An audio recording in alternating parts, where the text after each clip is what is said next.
ఈరోజు మనందరం కూడా గుర్తుపెట్టుకోవాల్సింది, ఇక్కడికి వచ్చినప్పుడు అవతల పార్టీ వాళ్ళు కూడా మనం ఎగతాళి చేయాల్సిన అవసరం లేదు. ప్రజలు పనిష్మెంట్ ఇచ్చారు.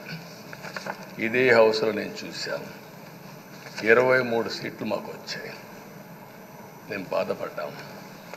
కానీ ప్రజాస్వామ్యాన్ని గౌరవించాలనే ఉద్దేశంతో ప్రజాస్వామ్యుతంగా పనిచేశాం. 23వ తారీఖు ఎన్నికల రిజల్ట్స్ వస్తే దాన్ని వక్రీకరించి 23వ తారీఖున దేవుడు రాసిన స్క్రిప్ట్ ఇది, మీకు 23 సీట్లు వచ్చాయని మాట్లాడారు. ఇప్పుడు నేను అడుగుతున్నాను, కూటమికి 164 సీట్లు వచ్చాయి. 1, 6, 4 కూడుకుంటే 11 వస్తుంది. రాష్ట్రంలో